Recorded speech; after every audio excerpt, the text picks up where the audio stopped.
Good evening. Welcome to another Global Fusion Music and Arts evening of poetry, music and spoken word. And we've got some wonderful performers this evening, and our guest will be Georgia Xavier. Looking forward to listening to her work and speaking with her later. We'd like to tell you about an event coming up in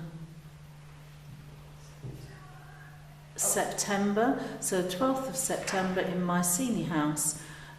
We've got Roland Perrin, who's going to be a wonderful artist bringing some jazz to us, so do come along to that event.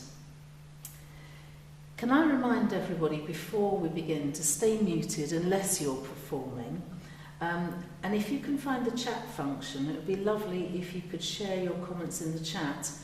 And I may be able to pick up some of these in the chat and share them with performers, but maybe not because the computer's a little bit away from me. But don't let that stop you putting something on the chat. That would be great. So I'm going to start in our usual way with a song. So this is one of mine. It's called In Golden Sun or Silver Rain. And I wrote it for a family member who was having a golden wedding anniversary. When the skies turn dark and the days lost light, I knew that you were there. When the cold winds cried on winter nights, I knew that you were there. With me still in autumn's chill, bringing love we both could share. In golden sun or silver rain, hand in hand through strong tides. In golden sun or silver rain, you're always by my side.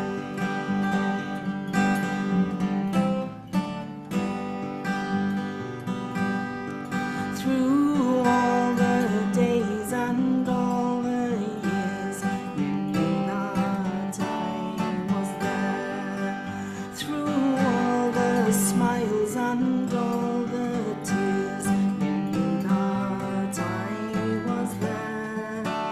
As time unfolds, it's the memories I hold of a love beyond compare. In golden sun or silver rain, hand in hand through strong tides. In golden sun or silver rain, you're always by my side.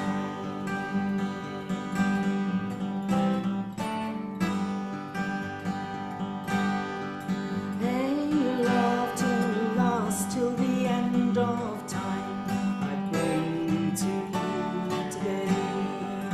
The dreams we shared and the mountains we climbed are here with us today. May they sparkle and fly like stars in the sky and forever light our way. In golden sun or silver rain, hand in hand through strong tides. In golden sun or silver rain, you're always by my side. In golden sun or silver rain, you are always by my side.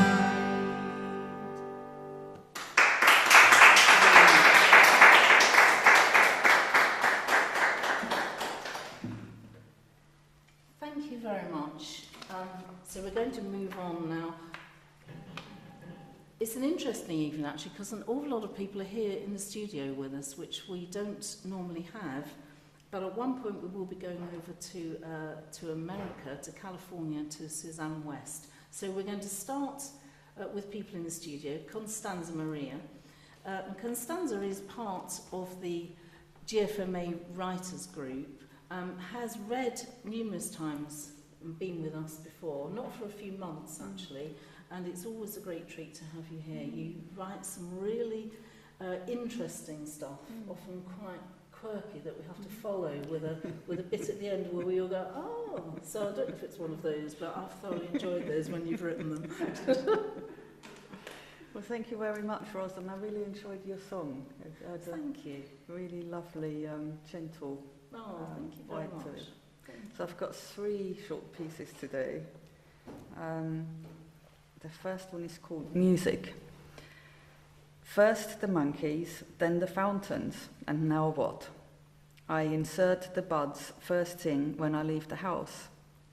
We choose a number, my step quickens. Next, you want to see as well. The words that manifest digitally originate from our shared consciousness. This next step is paramount. Long rehearsed, divinely conceived.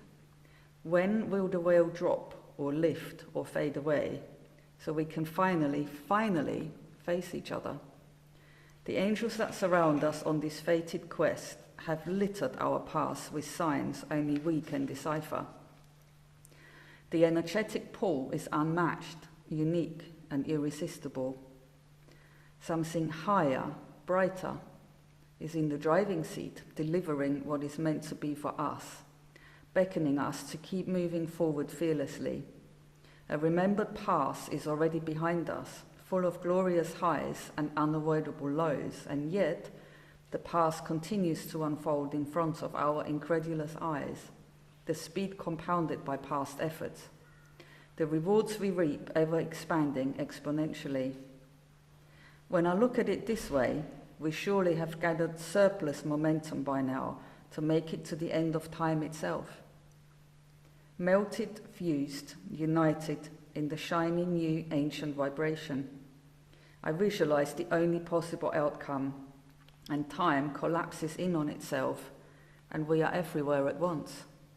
Music is the beginning, the middle, and the never end in this modern world.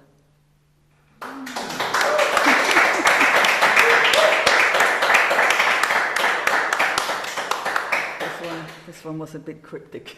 Oh, yeah, no, that was fabulous though, just beautifully described and put together, and that end again, you just bring us to something, yeah, no, fabulous. Thank you. The next one is very short, it's called Gorgeous. Double dose and still no sleep. So much change at once, making our minds whir in anticipation. We've given all we can, and our efforts have been multiplied by the angels surrounding us with everlasting grace. Dance with me in shared dilemmas. I can count on you to take me deeper. New territory is rapidly opening up for our unbelieving but eager steps. Hold my hand and don't let go. This is the test we have already passed. I couldn't have done this without you.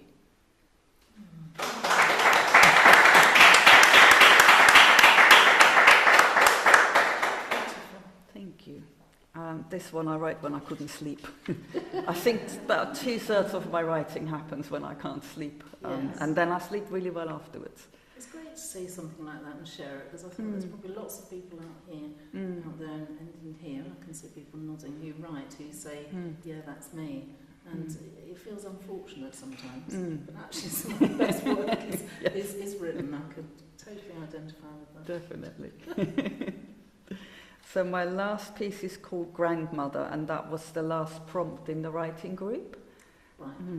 And I loved my grandmother very much. You wrapped me in a blanket, made me into a strudel, sieved the onions out of my gravy, and consoled me when my parents were unkind to me. You sewed, ironed, cooked, and made herbal tea from plants you picked yourself on the hill behind the house. Your smile was serene, your wisdom endless. You liked your hair in a bun and totally tricked me one April Fool's Day when you told me a bird had come in through the open window and laid eggs in your pot plant. You were nearly blind at the end, but I was no longer there. You didn't understand for some time until you had gained a higher perspective, like those birds you always admired, and you forgave me. I miss you, Uma.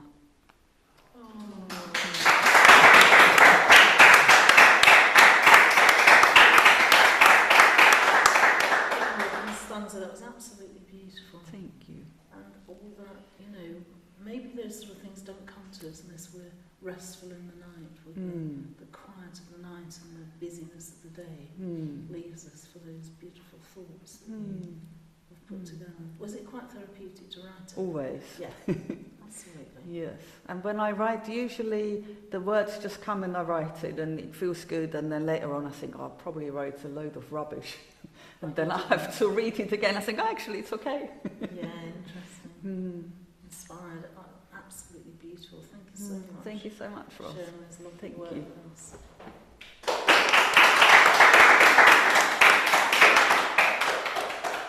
The writers group is absolutely fabulous. I think I'll just mention it at this time. It meets once a month, and it's on Zoom, so everybody can join.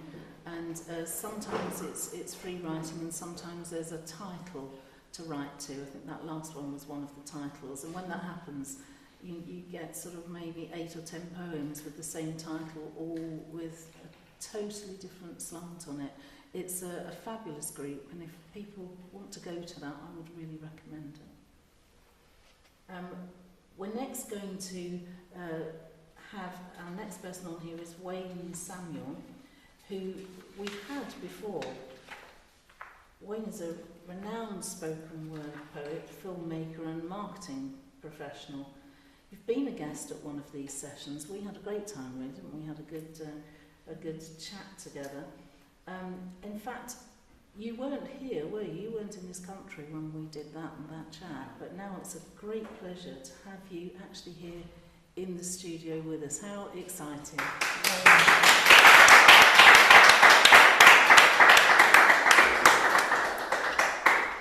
Yeah, it's good to be here in person. It's so lovely. Yeah. How are you? I'm all right. What are you going to do for us? I have 4 poems that I guess that depends on the amount of time that I have, but yeah. I'm going to start off with heavier stuff and then hopefully get lighter as I go. Lighter. Yeah. Shall I? Absolutely. All right. So I tried to do this once, but then we had some technical glitches because I was so far away. But I would like to do it now properly. Oh, yes, Yeah. I remember. Yeah. This is a poem about nothing. I've been rolling a flat tire up an Achilles hill. It's a Herculean task, like trying to get Samson to sit still while you cut his hair. The flat tire is from a statue of a Trojan horse, gifted to me by the Greek army that set up camp at my doors. And when I looked the gift horse in the mouth, it stabbed my eye out, so that now I am blindly rolling a flat tire up an Achilles hill. But please don't ask me where I find the strength to undertake this. It is nothing. Sometimes I have nothing to give, but I'm yet to meet the person who expects nothing of me. Sometimes she lies there questioning things, like, what are we doing here? And when I say nothing, she doesn't understand that nothing is all that there is. Nothing is all that there is. Nothing hurts more than being alive. Nothing comes free. Life is freely giving. Life is nothing. Nothing makes sense, like pushing a flat tire up an Achilles heel, all the while wondering if the Abrahamic God, just like Greek mythology, is even real. Nothing lasts forever, and you're not hearing that right. Nothing is the only thing that lasts forever. Or at least that's how it feels on a nothing night, at the end of a nothing day, the caterpillar's tail of a nothing week. You try to cocoon over the weekend to become a butterfly month, but it never does. It only moths back to the flame that sparked the big bang of this eternal game of cat and mouse, where the mouse is meaning and even the most agile of minds can't pounce upon it. Nothing is real, and you're not hearing that right. Nothing is the only thing that is real. And if duality always strikes twice, then something must also be real. Because only a Sith deals in absolutes. And you could be Obi-Wan Kenobi with the moral high ground of your Christianity or self-belief or faith, things that make nothingness hard, but nothing comes easy. And you're not hearing that right. Nothing comes easier than nothing. It's always there after the sermon's elapsed, after the preacher and pulpit are points in the past. It's always there in the emptiness and gaps when a family member hugs you. Nothing is in the cracks of a smile. Nothing is on the other end of the number you dial when you can't be left alone with your thoughts. Nothing is better. Nothing is worse. And I hope you're hearing that right, because nothing is as powerful. Nothing is greater than all your might. And you get to decide what is the object and the subject of that statement. It feels like I've been talking for so long, said so much, and said absolutely nothing. But nothing is as important as something buried deep inside the nothingness.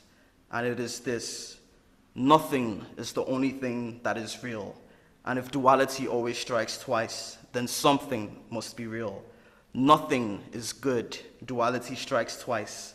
Nothing will be okay. Duality strikes twice. Nothing is fine. Duality strikes twice. Nothing will ever make sense. And if duality always strikes twice, then nothing is a coin. Pick a side.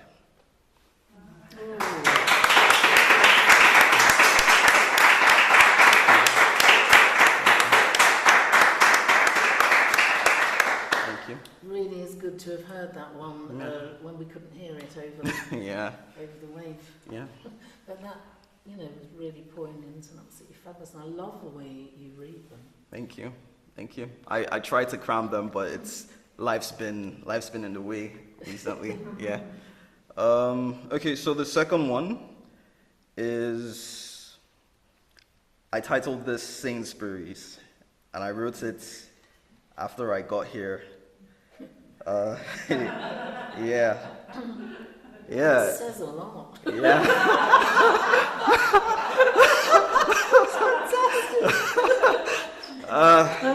Yeah. Sainsbury's.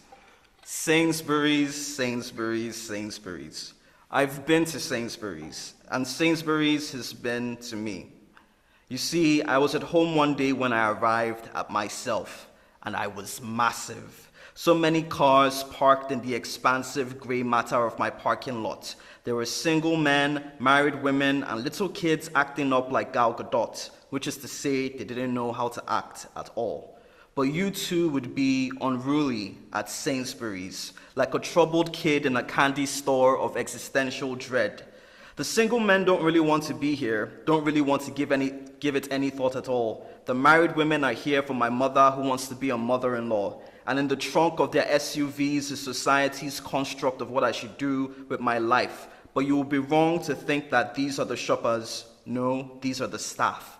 And together we lead others to a treasure we could never possess, the concept of our one true self, child, loner, or the would-be nonconformist. People come here with a shopping list and shopping carts full of all the things they know they could never get themselves. Light beams glance off the packaging of Heinz beans, so there's illumination to find your way to feeling better if you're feeling blue. But don't expect to find any joy in our spreadables, not when the insecurity cameras are trained on the vegetables. You see, we've recently stocked up on some lentils, and they're green with envy. Green with envy, but you too would be when you've been employee of the month for almost 3 decades, and people keep asking when you're going to move on up to the management role you've clearly been working very hard for. Aren't you tired of being the local champion at your local Sainsbury's? Wouldn't you rather the chain reaction of all the standing ovations, sitting you in a great big chair, in a great big office with a great big view of all the Sainsbury's stores in the nation state of you? During last month's Christmas party at my local Sainsbury's, all of the staff were lamenting the end of the year. You see, we're a big supermarket chain, but we sell clocks, not time machines.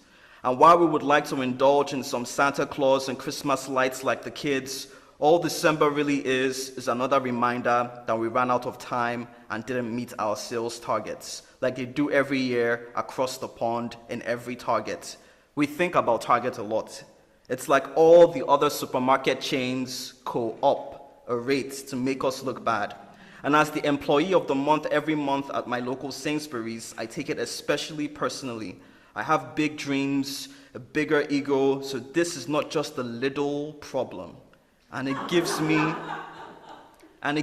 more and more reasons to despise my existence, which you can see coming into being in aisle 6, when my father is spilling milk semi-skimmed all over my mom's eggs. A great booming voice over the intercom says, "Clean up on aisle 6, but it's too late. It's done. We sell clocks, not time machines. A child is born, and it will be employee of the month every month before my staff can get to it." But all that excellence will not make a bit of difference, not yet anyways. Anyways, check out our section for kitchen appliances. We have the latest air fryer, the Gimbo 3000 barbecue grill, the Ultra Super Duper 6000 oven. We have pots and pans and anything else that catches your eye. So we'll be cooked if this local Sainsbury turns out to be a small fry. Our goal is to build a Sainsbury so big you'll need a tour guide just to get from the days of small beginnings to the 200 inches 4K LCD screens that display the visions that we have for the future. It's closing time now. Turn down the lights, shutter the displays, let the shooting stars dim in your eyes. Tomorrow will start all over again. The commercialization of everything Sigmund American dreamed and Freud colonially claimed. Tomorrow you will attempt once more to capitalize the letter I at your local Sainsbury's. But remember, we sell clocks, not time machines, and you're running out of time. Oh, wow.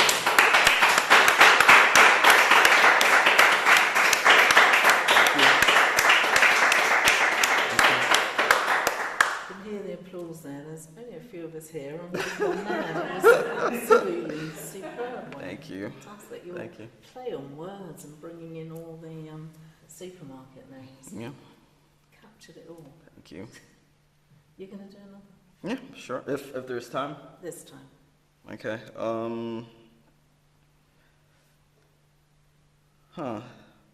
Okay, this is the light one. Yeah.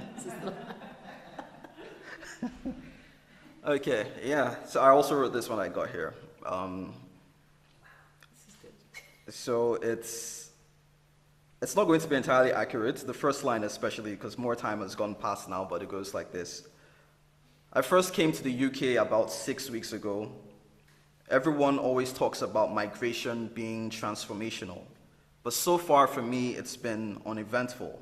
Different, but different in all the expected ways, like a turn of phrase you didn't see coming, but when it arrives, you realize you should have seen it coming from a mile away. All that to say, I'm very pleased with the differences. When your first experiences of a place are via its media, your expectations are inevitably skewed one way or another. Like with the UK, you almost expect that two or three streets away lives Harry Potter, and that some familiar friendly magic is always right around the corner. I haven't met the boy who lived, but I have met the man dying to see the Newcastle Football Club win the Champions League. Every time I take a bus to city centre, sitting there is Hagrid. And when I take the steps to the top deck, I almost expect that the clouds will draw near and we will lift off on the wings of northern winds to rarefied air, a place where everything is perfect, everything is fine, and all of the complications in your life are purified by the great light of a Patronus spell. But instead, the bus stops abruptly and you watch your coffee spill. You never used to drink coffee, but you haven't been sleeping well.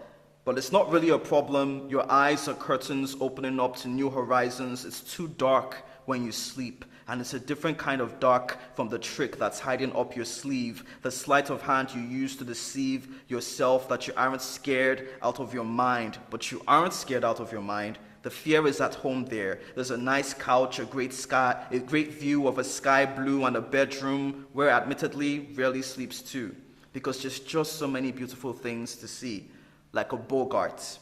In Harry Potter, a Bogart is a creature that shapeshifts to your greatest fear.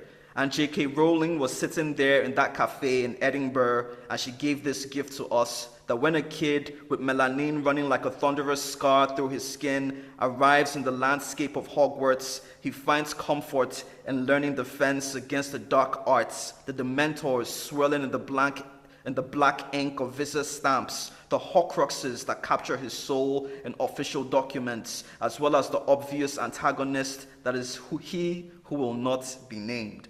The great evil that is so widespread it has reached into cliché, twirled its pointed finger in black and white so that now everything is gray.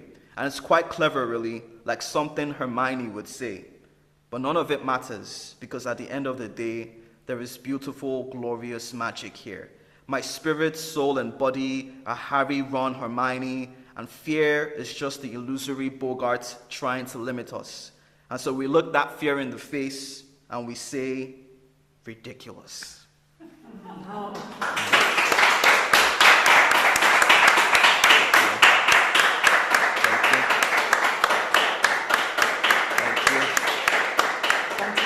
Thank you. I think we really all enjoyed this. That was wonderful.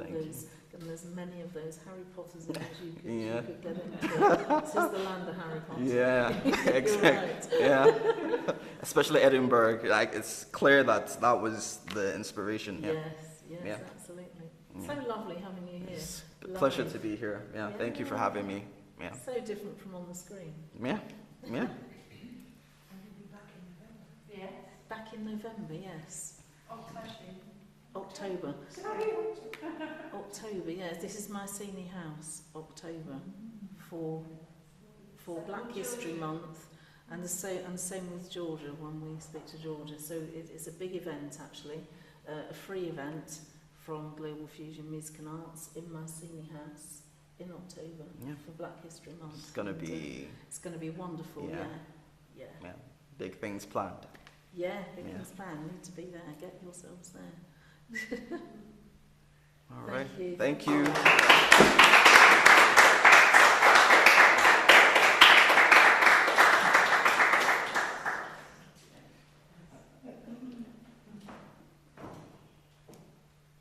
As this is the last one before a summer break, I thought I'd do a song about summer, really. It is about summer, but it's sort of not, there's always a little tinge, isn't there? This is about also when it fades away, when summer leaves us. And the wonderful thing is here, that actually it's the people who write about it, it's the writers, the poets, and the artists, they're the people who keep summer going, I think. So that's what's in this song as well.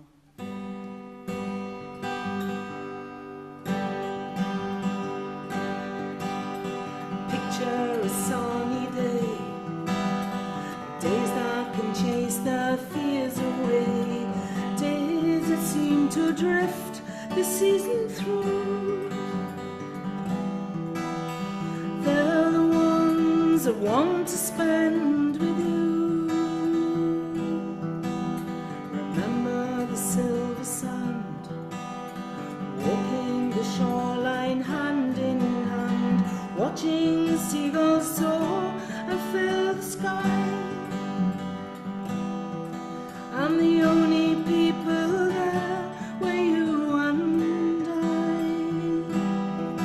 But the waning of the moon brings the winter all too soon, and the fading summer images belong to those who weave the way with words and song.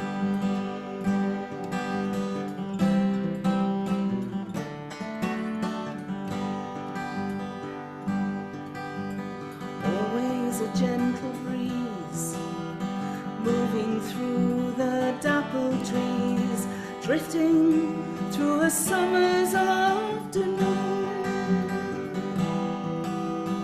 wishing that these days don't leave too soon.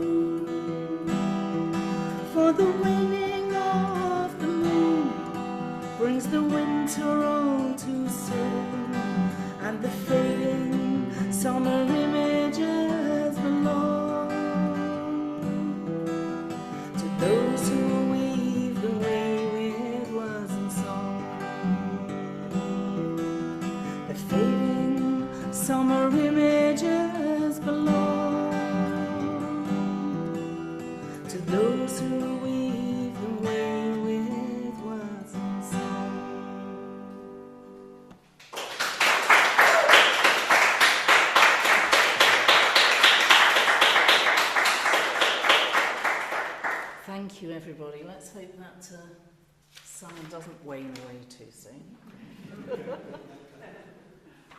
I like the summer.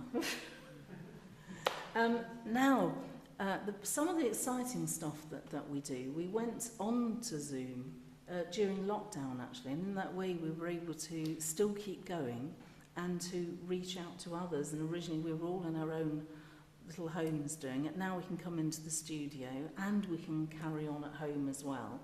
And that means that we can still invite people who aren't local as well, and that you don't have to travel to us and we can go there. So at the moment, we're going to travel off now to California to meet Suzanne West. She's coming to us live. Welcome back, Suzanne. We've had Suzanne several times, has also been our guest and runs the most wonderful writing workshops. And I think we've got the next one in October. So look out for that on the GFMA website.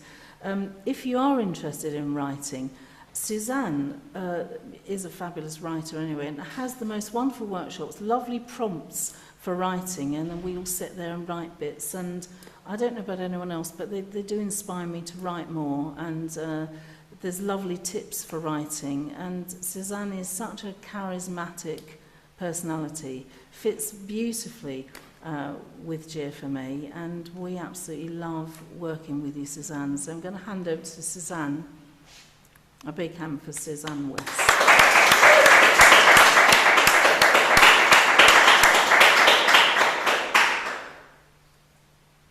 Thank you so much, Ross. This has been really wonderful. Wonderful poetry, wonderful music. Oh, thank you, Suzanne. I feel odd. My internet is going in and out, and hearing and seeing people, it's been broken up at times. So fingers crossed that I'll be able to read and with some kind of lack of chaos. So we'll see what happens. All righty. So this first one is a short one, and it's called Enter. Enter the eyes of the shunned ones, that lead to the heart, that leads to the hurt, that leads to the infinite, that dissolves all the names, that made us two, that remember us now as one. This next one is called Life Web.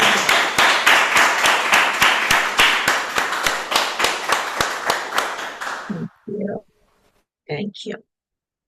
This is called Life Web. Young children say hi to squirrels, butterflies, plants, bees, converse with ducks, trees, the creek. They cry when we kill spiders.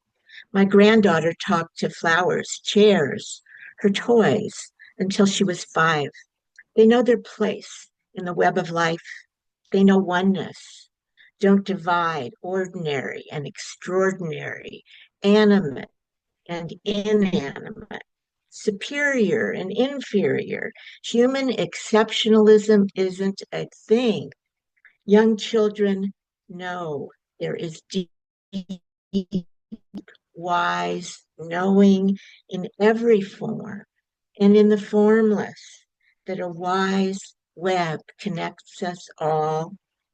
When I remember to dethrone myself, break the spell of separateness, remember that I am birdsong and the sycamore roots, that I am the moaning glaciers and grieving elephants. I'm humbled. I remember my place.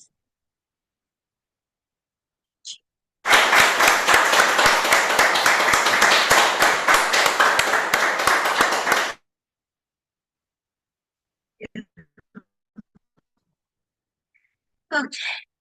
This one is called I Need to Weep. Everything in me is weeping lately. Not always, or I just disappear into the sea. I need to weep. to keep my heart open, soft. I need to weep, so I will stay awake to the cruelty being inflicted on our kindreds, including, of course, the myriad ways we abuse our dear Earth Mother and all of her children, who are also our children. I need to weep.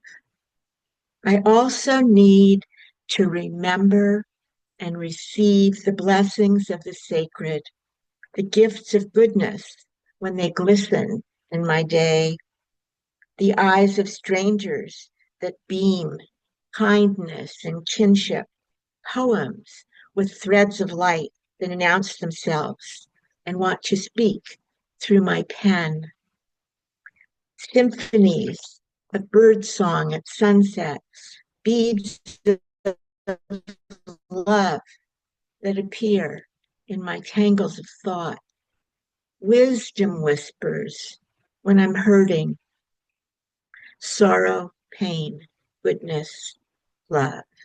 One word. Thank you.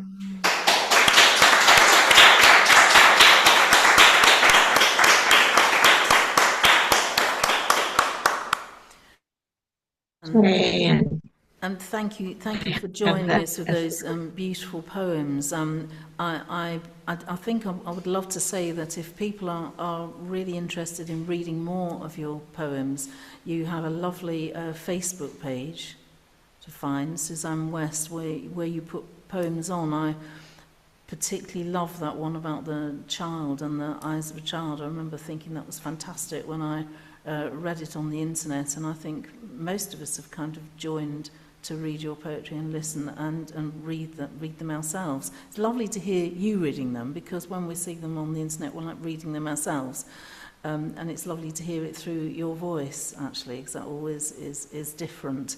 But they really are absolutely beautiful, and they just capture, I don't know, the essence of life somehow. I find them very moving, actually. Everyone else, yeah. Yeah, everyone's nodding here, actually. So thank you so much for joining us. A big hand for Suzanne West. Always a pleasure to see you here with us, Suzanne.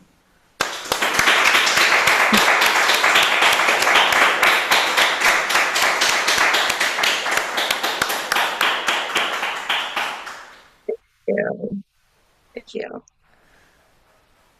See you in October at the workshops. Hoping I certainly will. Thank you. Thank you everyone so far that has performed already, and I'll do the big thank yous at the end. It really is a lovely evening, actually, this, isn't it? And we're now moving to our guest, who is also live in the studio, which is absolutely fabulous. And I'd like to say a huge welcome to Georgia Xavier.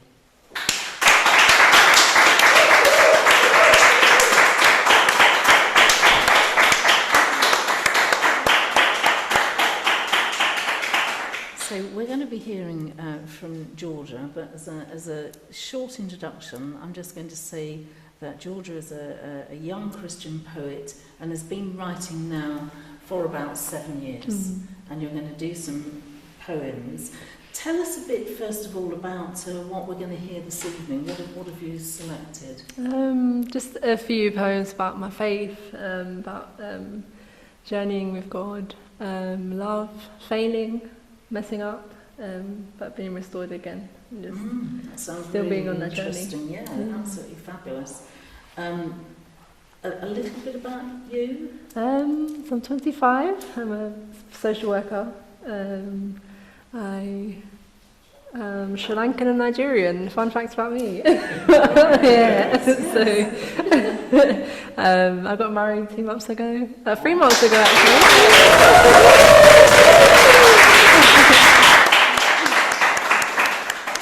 Yeah, it's actually 3 months tomorrow. So yeah, that's me. Sounds wonderful. So you're going to do your first bit. Tell us a bit about the poem before you do it. Then we know. Okay. This one I'm going to read because I know off by heart. The rest are on my phone, but this one I wrote when I was, I think I was 18, and I failed maths for the 8th time, 7th time. And just since secondary school, I tried to do it again and again and again, and just wasn't getting it. I was like, God, what are you doing? I want to go to uni. I wanted to get a degree, and this was the one thing stopping me.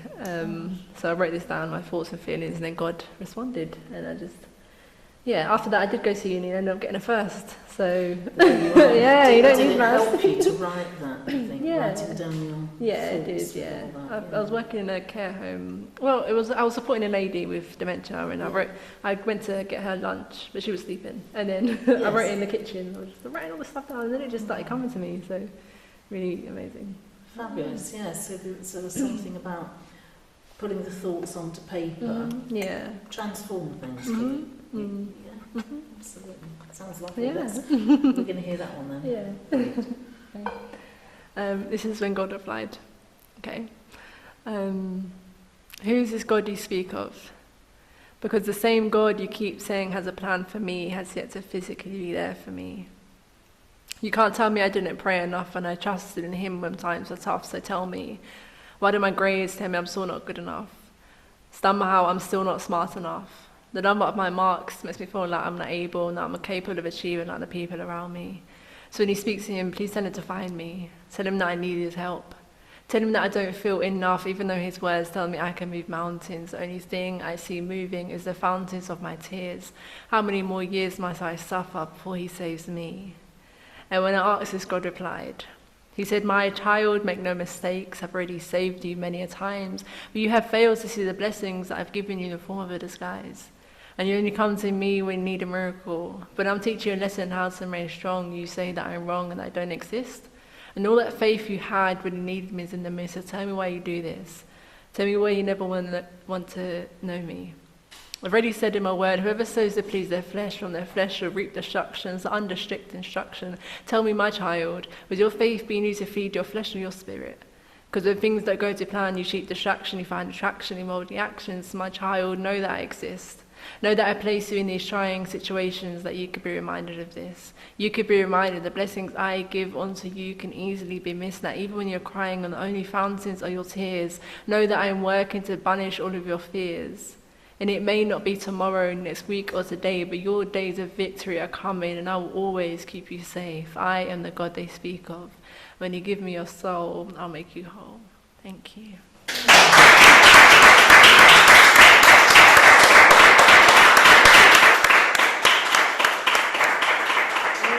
I love the way in that one you ask the question and then you get the answer as well. So it was like you knew it all along. Yeah. Something like you listened to your heart. I performed it at a few Christian events. When I said the first bit, they were like, "Whoa, okay, don't question God." But then I give them the second bit. Now, okay. We didn't invite the right person to talk. But that's good, isn't it? Yeah. There's something there that's we really should good to do. we should that. question everything. We're right. We have the right to question things and be angry and be upset, but just also be willing to wait for an answer. So willing to listen to Yeah, that answer, and it spoke to you at that moment. Yeah. And straight after that, you passed. Yeah. Well, no, I never passed. But yeah. Oh, you've never passed. No, I never passed You've never maths. passed maths. No, but I got a first Well, I class can join degree. you there. Yeah. I'm a doctorate and I have maths. And my dad's from Nigeria and he loves education, and I rub it in his face every time that you don't need maths to get a degree. You don't need maths. We are living proof, Georgia. You and I. Fantastic. I think Jill could join us there as well. Jill over there, I think you could join us. Yeah. I think we should form a group. Those who don't need maths. That's a fabulous poem. I really love that, the way, because I think what I can see in there is your sort of journey. Yeah. The questioning, the answer there, and somehow the answer that actually you were going to carry on. Yeah. Yeah, that's fabulous. Is there a what are your influences? Which poetry has influenced you, would you say? I would say George the poet. He was somebody I watched growing up. He's quite well known. And Nego True as well. These are like, and Sully Breaks as well. So I used to just watch them on YouTube on Saturdays, and I just I want to do that. And in school, I didn't really know I could write, but I liked it. I liked watching it. I loved English, but it was when I got to 18, I was like, oh, let me try this, and I tried it, and I was like, I'm gonna do this, and then I met Nico True, and I was like, oh my gosh, he said, yeah, and then I did a live like Instagram thing in COVID, and Sonny Break said he loves my work, and he asked me to email it to him, and I was almost fainted. I was like, oh my gosh. What a lovely moment when you've really loved someone's poetry and suddenly they've respected yours. Yeah, I was amazed. Fabulous. And these were your first poems? Mm-hmm. You hadn't written before that? You didn't No, write as a child? not really. No, I used to write in a journal a lot and just journal my thoughts. Or Journaling. Yeah, or in English I used to write really good poems, but I never really had that. Maybe this is a thing. So. Yeah, but the writing has always been there. Yeah. Like so you had the ability to write, and knew you did. English was good. Yeah. And that journaling, I think journaling is really important. For people actually doing any writing, because you kind of go into your inner thoughts somehow, and you don't need to put them down in any way, but it's that can kind of release them, I think. So in a way you've been preparing for writing all those years, I think. Have you got another one for us? Because that was lovely. I do. This is a letter to my younger self. Okay. If my younger self sat down in front of me, I would tell her it's okay to dream. Actually, I would drop the cliche stuff and tell her that sometimes she's going to feel like screaming, because sometimes there are no words for a broken heart, but I guess screaming is a good start. I would tell her to forget the guy, for there are greater heights to explore in this life. There are possibilities, careers, and even poetry. I would tell her that life doesn't stop at no, life starts at yes. Life begins when you reach the end of yourself and you're standing at the edge and something pulls you back. I would tell her that something is someone, his name is Jesus, and he saved you. I would tell her that he renamed you and he set you free, and there are stories of your life that can only come from his power. And I would tell her that the pain doesn't last. And although she wasn't raised in an ideal situation, there is more left to see, and you are not bound by your past, little one. So yeah, I would tell her to dream. Dream wider than the box they put you in. You are more than a statistic or a number in this broken system. You are a powerhouse and trailblazer. You create rhymes in freestyle, and you finally found your own style. Be it awkward and weird. Be it awkward and weird. It's okay if they don't like it. Yes, little one, not everyone has to like it. Not everyone has to like you. And I know you find that difficult, but you grow to understand, and their opinions do not define you. You win by believing in you. So little one, I am so proud of you, and I pray that you're proud of me too. That I am becoming everything you used to dream about. I'm not the finished picture, but God is flexing with his pen, and I can't wait to see how this story ends. There is a wealth of possibilities, a world left to explore. So I promise you there is so much more. You are loved, you are healing, you are present, and you are whole. So keep your head high, little one. They didn't break your soul.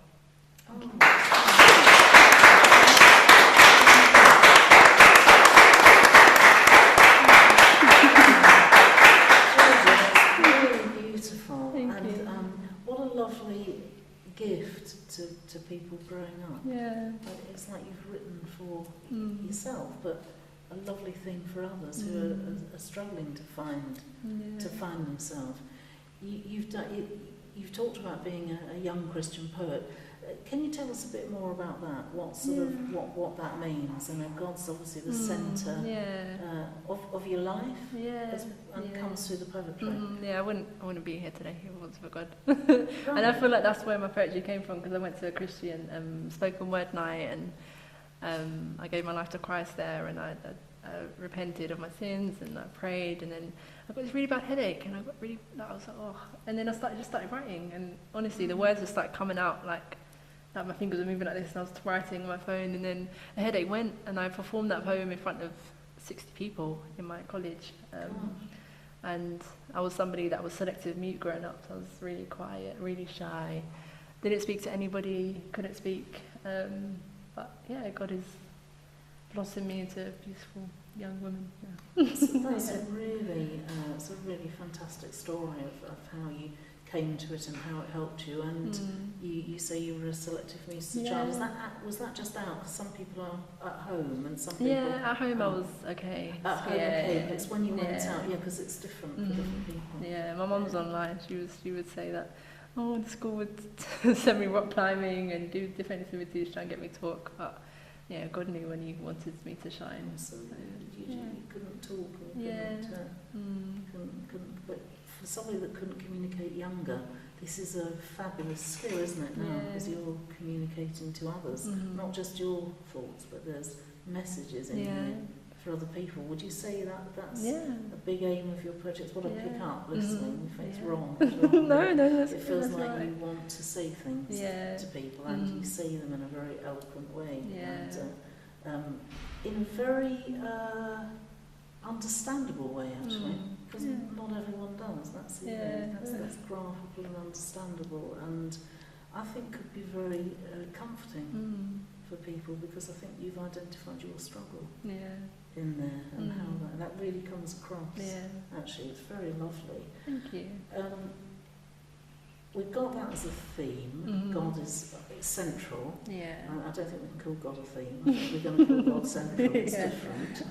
But are there themes? We've had growing up. We've had the letter to the little one. What else? Other themes have you got? I think love.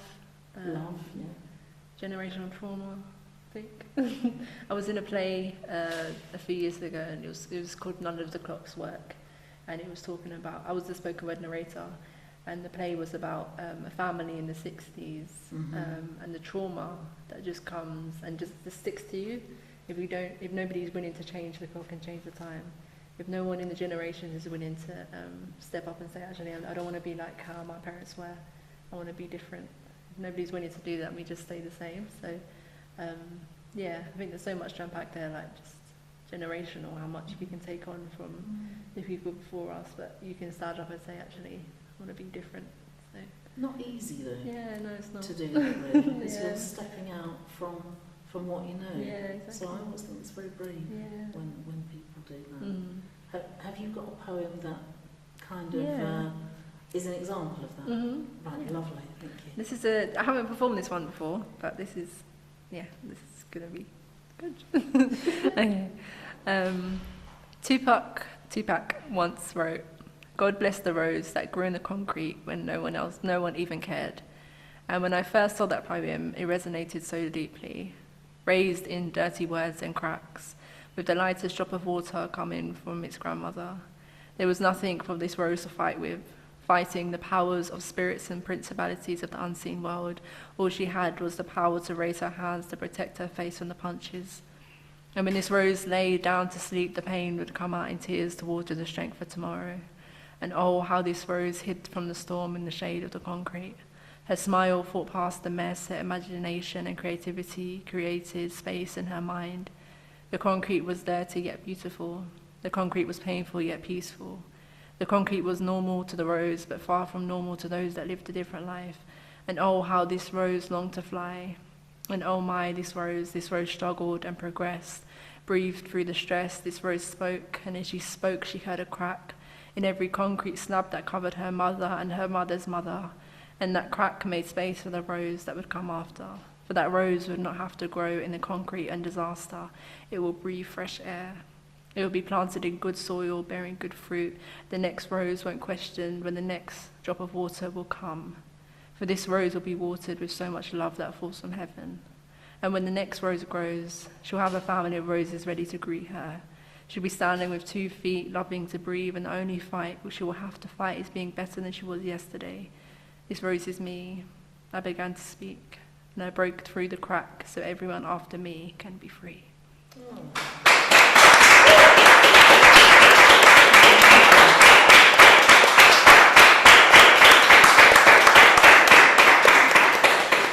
It's truly beautiful, your words, the way you express it, and the sort of the message at the end is so clear. Actually, so clear with your message. That was so beautiful. That forging your way forward, and it is really absolutely beautiful. Can you tell us, because most of the people that kind of watch this are kind of writers of some description, and we are all obsessed with everyone's writing process because they're all different, so and it's not easy to talk about really, because sometimes we don't know what our writing process is, and I don't know whether you do or you don't, but Can you have a go at talking about, what generally is your writing process? I feel like I haven't been writing for a long time because I'm a social worker. Life gets really busy. Imagine. There's not much room for creativity as a social worker. So I think my process is when I actually want to write something. I think about it and I get some ideas and I just put something down, and then I just start writing and flowing. And literally a poem could be done in 5 minutes, and then it's literally in my mind and then on the phone. Well, I'll do it on my phone. Yeah. So. Literally, I can write a poem in 5 minutes, and people are like, "You just wrote that?" And I'm like, just now. It's there. It's ready and it comes. It just comes out. But is it about something you want to say? Yeah. You think I suddenly need to. You just get passionate about it as well. Right. It's like when you're reading a book and you can't put the book down. You get really like, what's happening on the next page? And I've been like that, and I go to the toilet and I'm still reading it, and then I wash my hands and I'm still reading it. Yes, absolutely. I want to get to the next page. So it's just like that. I just keep writing and writing and writing. So when you get that something that you're passionate about, what sort of things are you really passionate about? It comes to you and you think, I've got to write that. I think God, just His heart for people. I think faith, love, justice, everything like that. Just something I would have said. I feel there's something someone said the other day, but it was like someone said I became. Oh, sorry. I reminded me to take my medication. It's medication. So it says I became the woman. I became the adult that my younger self needed to protect, or something like that. Yes. But words I would say to encourage my younger self, I thought that was really important because she needed a voice. And when you do therapy, you do a lot of inner child healing, and so it's so important to talk to that. Learn from your experiences. So do you get I don't know which comes first, an idea or a phrase, or and then you build around it? Yeah. A phrase? Yeah. Could be just a word or something, just start writing. I wish I knew how to explain it, but it's really hard to explain it's fun, it. If you ask anyone who writes, they'll give you something different. Yeah, exactly. I just guessed when you said something that sounded like you get a little group of words that mean something, and then you kind of expand or whatever. Yeah. It's fabulous. And the form of it, do you know kind of what form it's going to take? Because they're all different. Your form is different each time. I try and make it rhyme where I can, but but I like just like writing in rooms where you just put a word down and you just start flowing with the word. And there's some activities that you just don't put the pen down, you just write whatever is in your mind. And I think that's really, really helpful as an exercise. Just to get a word and just start writing. Don't think about it. Don't think about what you're going to say. Don't think about what's coming next. Just write. When you've done that, and you've done that sort of free writing, do you look at it and you pick bits out and you think bits are better than others? Do bits stand out? Sometimes it looks a bit messy. I'm like, that looks weird. What's all that? But most of it is good. Really good exercise. That's fabulous. Can we have another poem? Okay. This is to my future child. To my future child, I hope you see the world as your oyster and swim through every trial, free like a bird, knowing your worth. I hope you always find safety in our home. I hope you learn early that the importance and beauty of being able to run to Jesus at every given opportunity. I hope you know who you are and never have to question your identity. And from now until I am blessed to hold you in my womb, I hope become the healthiest version of me. Because God forbid I repeat the behaviours of those that are passed down to me. I desire to be better for you. I want my words to clothe you in love and sorry to always be in my tongue when I get it wrong. And as I think about you more and more, my desire to be better increases, and captivates my heart. I want to give you everything a child deserves: love, a home, safety and fun. I want you to laugh without fear of reaction or change. Be independent and free. Cling to me, but when you need to. But always remember that whenever you're ready, I release you to be you. I'm your mother, and I will not live through you. Please have your own identity and be free to break away from my dream. This is your world, and as long as you have Jesus in the center and you have the Holy Spirit inside of you, child, you do you. Do whatever the Lord tells you to do, and I'll be here, watching, cheering from the crowd, reminding you to fix your crown if it ever begins to tilt. So I pray that you keep this letter in your back pocket to remind you that, my precious little baby, you were born to fly.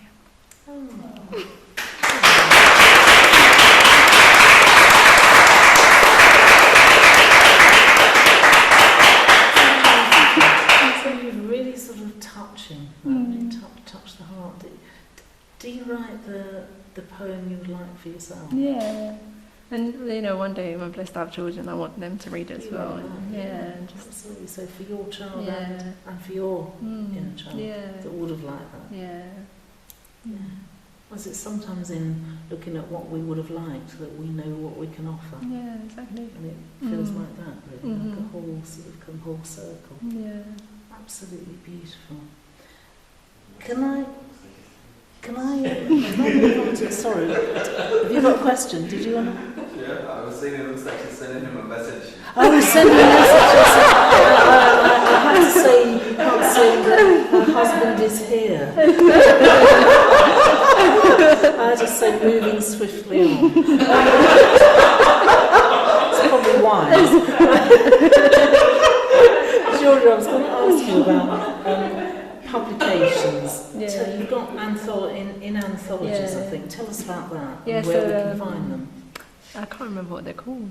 Right. But I'm included in some books from 2020. Kind of poetry really took off in 2020. It just sprung up because everybody was at home and everybody was being It's true. everybody was being creative, and so there was lots of books that just came out of that. So there's one called Remove the Blindfold, and that's a collective of young people who came together to write about mental health and PTSD. Oh, great. Yeah, and yes, I'm included in that. And there's another one about I think it's like the stories of people from like different places of the world and their stories. And I wrote one about London and knife crime and the mothers' hearts when their sons are killed on the streets. And yeah, it's just hard.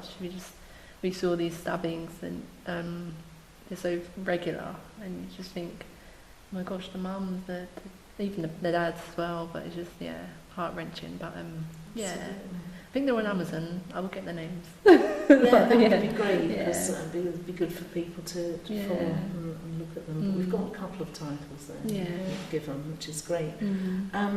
Can we hear one of those? It would be great to hear one before I move on and ask people for questions. I'm not sure if I have them. Oh, Yeah. you haven't got one? No. Oh. But I've got other Read another poems. one. Yeah. You've Okay. got something else. Okay. This is about when I failed my driving test. I wrote this. Oh. I did pass. I ended up passing. And I got 1 minor, which is amazing because the first time it was awful. But this was in January. I had to go to work straight after, and I had to get the train. And I was a bit like, It sounds like when you've had setbacks, that when you write something, it does something, gears you up for something and into the success. I don't know if that's right, but as you said that a couple of times, I felt awful. I wrote something and suddenly it's like it magically appeared. Yeah, it happens for you. But I don't know, something, I don't know, did we move something in the universe? I don't know when they do that. Yeah, so I wrote this on the train to work straight after. So today I failed my driving test, and I'm writing this on the train. The cloud of disappointment flooded my brain, and those familiar thoughts rise again. You're stupid, you're a mess, look at you, you can't even pass a driving test. But then I remember that I'm not in that same place anymore. I remember that this is not a fully closed door. It only locks if I decide that I'm going to give in and never try again. But I'm alive to try, to trust in my Saviour and trust in hope divine.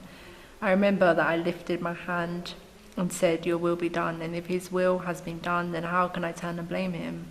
So I turn my face to trust him. I yield my heart to love him and cry into his hands, presenting my tears, not hiding my vulnerability and disappointment, coming to say, Jesus, I don't understand, and I'm so disappointed, but I trust you. And so I write this, sitting on the train, hoping to read it again from my Audi A1, knowing and content that the Lord sees me. What a privilege to be seen. Oh, that's fabulous.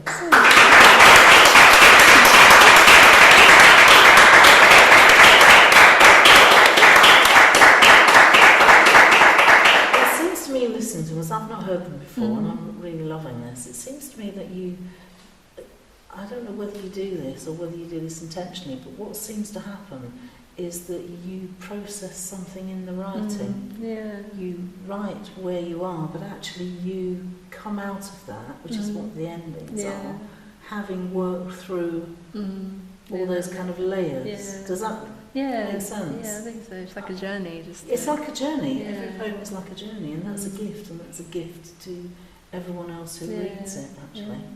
It's just, this has really been lovely. I've really enjoyed it. Thank you. So we've got a couple of anthologies, publications and anthologies. And then I was going to say, what do you have planned? But I know kind of what you've got planned. One of them, anyway. We've got October, which we talked about already, Mycenae House. Do get yourself there. It should be marvellous. For Black History Month, it's a free event. And 2 people that we've heard tonight will be performing there. And if you've enjoyed what you've been listening to, you definitely need to go there. Anything else you've got planned? I don't know. I really want to help young people to write poetry. That's nice. Yeah. So we have in my work, because I work with Leaving Care young people. So we have the vibe on a Friday, which is like a youth drop it in. They can drop it in, make some food and stuff. So yeah, I hope to start up a community there where you can start writing, start a layer, just get their thoughts onto paper and their story. So, it'd be fabulous and could be really helpful, you know, if we looked at what you said earlier about the importance of journaling. That can be just such an outlet for people who haven't got one. So more creative things. Yeah, absolutely, and it helps for the future, and particularly if you're going to be on your own or whatever it is. That sounds a lovely project. We're going to go to the audience now, because I'm sure people have questions about anything that you've heard. I'm going to open up the floor. Is that okay? Can you listen to some? That's okay. We'll come back later for another poem. Okay. I think, to finish would be lovely. What can I see out there? You might have to unmute yourself and shout, probably not all at once, because I can't actually see from here. So if you've got a question, just call out. If there's anyone actually in the room, we could definitely start here. Have you got questions about anything, about the process, about any of the poems that you've heard, or you just want to talk and give a compliment? I expect there's loads of people want to do that. You mentioned a writing journal. Could you say a little bit more about that? So just putting my thoughts onto paper when I'm just had a hard day. In social work, you're supposed to do it anyway. They call it reflective writing, but I didn't like it in social work because sometimes you're graded for it. But yeah, I think just that writing process of just getting it all out on paper and really getting angry with it, even just writing it all down. And now I write poems, and I feel like God writes a letter back to me. So I write all that I'm feeling, and God writes it back. And sometimes my hand is just moving. I'm just like, oh, what am I writing? And just that excitement of putting it all down and getting it all out. So Fabulous. yeah. I'd recommend it. I've really enjoyed both. Oh, thank you. Work. It's been amazing. Thank you. Yeah. I think it's phenomenal that it's always like a dialogue, but then you do it so well that it feels very natural. Yeah. Right? Yeah. And then you really carried, personally really carried me through just being in the dark place, and then it's like the loud booming voice, except it wasn't a loud booming voice. It felt it was also your voice. That just made it so much more personal. So I thought that was brilliant. Oh, Yeah, thank you. And I'm also very interested in the project you're talking about, like reaching out to like young people. especially like young black people, especially in this city, Yeah. where it feels like they are so drawn to all this darkness. And I agree with you that I think art can be a really great way for them to like come out of that. And if it's like a volunteer thing, I'd be very happy to join in when you take that on. Yeah, Oh, thank how you. wonderful. Yeah, I think, yeah, no, it's true. There's a lot of young people who want to get into drill music, and that's a talent in itself, but it's very violent, I think. It's very violent, and the language that they speak about, it's dangerous, and it's wordplay as well. So a lot of it isn't true, and a lot of it, what they're saying isn't true, but it's good wordplay, but you don't know what you're getting involved yourself in. So there needs to be, for you to write, I feel like for them to write a drill song, they're creative, so they have that creativity. It just needs to be channeled into the right place, because it takes a lot of skill, but it's not the right skill to be using it for. But Yeah, you'd like to guide it, Yeah, really, a yeah. little. Yeah, absolutely. Sounds great. Yeah. Anybody else? Has anyone got a question online? Hello, everybody. Hello, Georgia. I'm Georgia's mum. I often look at her and, it's with a sense of awe and pride because I remember how much she struggled as a child, and right down to her teachers never gave her any hope. And then now to see her like on a platform where she can just use her skill, it's just really awesome. I'm really proud of you, Georgia. Still, I don't know how we're related.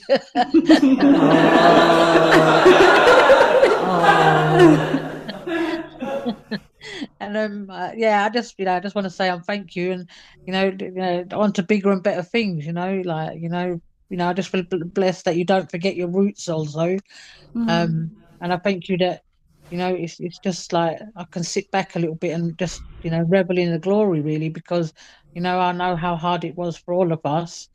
And what a beautiful young woman you are now. Do you know what I mean? Like with everything, and yeah, I suppose that Rose one really, hit home, and it really spoke to my heart, because we all know what happened, and so publicly, I'm just really proud of you. I'm sorry, but I know that you're using your trauma for better things, to break that chain and that cycle. So I'm just glad to be part of that. So yeah, just carry on. Thank you. Beautiful.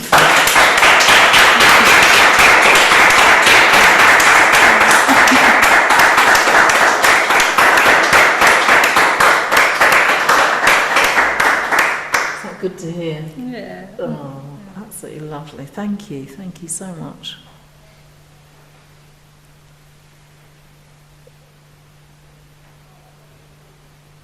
Anything else? Anyone else want to say anything? Or we'll move on to the last poem.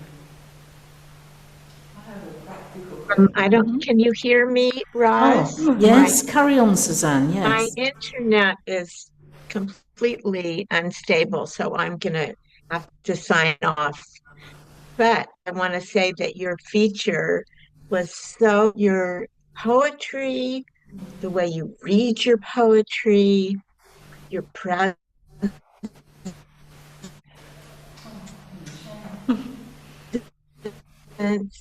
was so inhabit the words and the feelings, and your work and your being are very inspiring. So I feel really blessed and honored to be able to participate and see and hear you. Thank you. Thank you. I really appreciate that. Thank you, Lovely, Suzanne. thank That's you. lovely. Thank you. Big hand for Suzanne.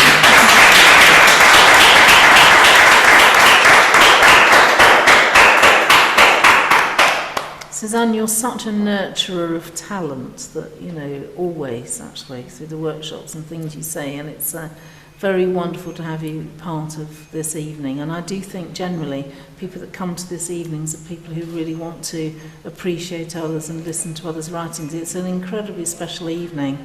I feel, overjoyed to be part of, actually. We share some lovely stuff on these evenings. Yeah, thank you.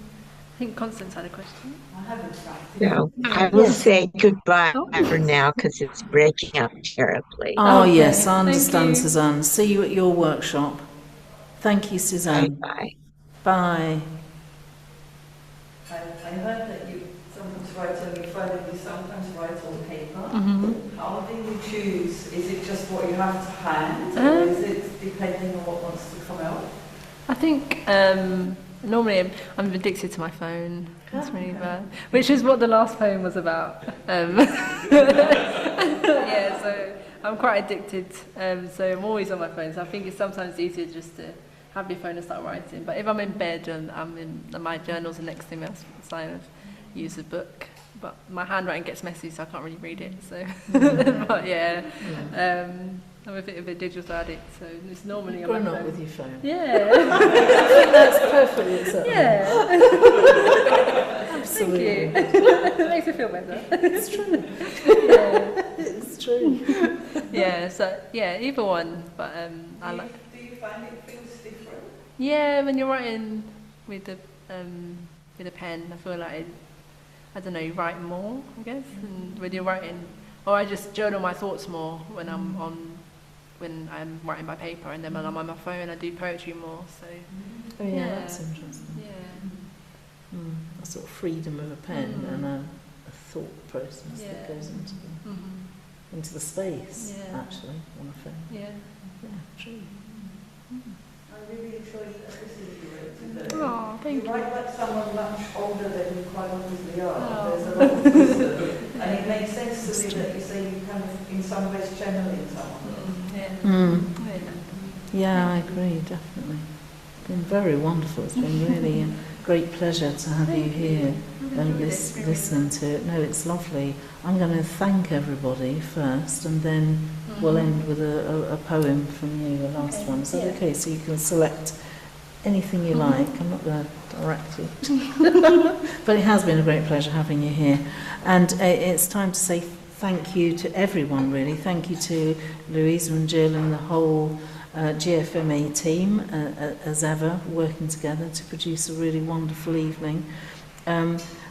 And the importance of this, you know, we went onto Zoom and we stayed on Zoom because it's being able to reach people. It's lovely having Suzanne. And just to mention as well that we also have lots of other workshops, and you can check them out on the GFMA website, some of which are also on Zoom. We have a singing group once a month on a Tuesday, which has also stayed on Zoom. It's in the room and it's in Zoom. Which is so lovely to do that, because people got isolated, and sometimes people have stayed isolated, or it's too far to come and they've enjoyed it. So we are reaching out with both, and the workshops are going strong.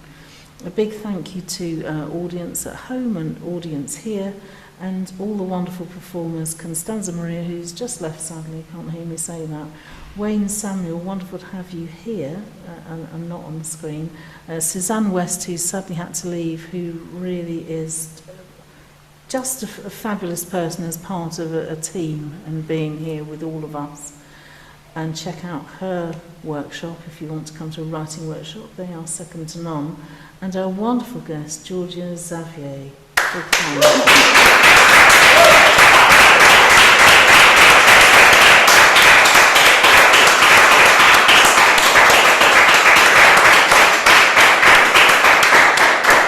Thank you, everybody, and we're now going to just hand over to Georgia, who's going to give us the last poem, Georgia. I was going to do the one about social media addiction, but I'll save that for next time maybe. But I feel like I want to say my wedding day poem. So I wrote this when I was 21 and I shared it on the wedding day. To my future love, you are to me what Mexican food is to the taste buds, exquisite. You are kind to me, not in a way that suffocates me, but you genuinely care for me. And so with you, I've learned that I don't have to tread so carefully. I can communicate how I'm feeling freely. You're not violent towards me. In nothing do you force me. You're willing to pray with me, but also sway with me. You're happy to spend all day with me and hug me whilst I cry when it's time for you to go. As I think about a time that's coming, we will never have to say goodbye. And we can have a love that says what's yours is mine. And even with our busy schedules, we'll always make the time to love and laugh, just like we did when we first met. You might hear this and think, how did you foresee all this? I didn't. But I believe in my Creator, and these are the things I hope for. I pray that you honour my body as I honour yours. More importantly, I pray that you honour God. I pray that you bring peace. I also pray for me. I pray that I'm able to love you in every way that you need. And whenever we get too tired to love, we'll be reminded of God's hands on us and how he planned our love. I don't want to have to fix you, but in every way you need, I'll be there to help you. I'm not perfect, and yet you know this. And as long as we remember that perfection is not our focus, this love will be beautiful. I'll write this at 21 years old, remaining hopeful that I will find you. Or better yet, you'll find me. For he that finds a wife finds a good thing, so I'm trusting that all my dreams of a fairy tale will come true. Because when I think about love, the first thing I think about after Christ is you. And so for now, I'll end this poem thinking of when I'm standing in front of you in my beautiful white dress. And we're declaring our love between our family and friends, and we know that God planned this love, designed for both of us, till death do us part, my love. Oh.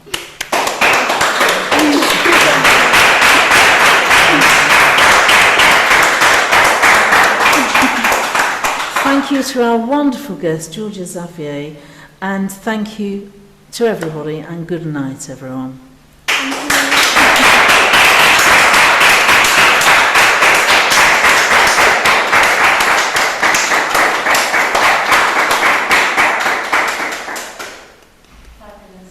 Thank you. Oh, that was fun. That was really good. It was nice. Did you enjoy that? I really did, yeah. It's lovely, lovely listening to it. Thank you. And your songs are amazing. Have you Thank recorded you. them? Funny enough, I was in the recording studio today, Oh. making just finishing off an album. Yeah. I haven't released them though. There's the thing. This is my second album. I haven't released the first one yet. But, I have released one that I sing with my daughter as we play together. But need to get on with them. Yeah.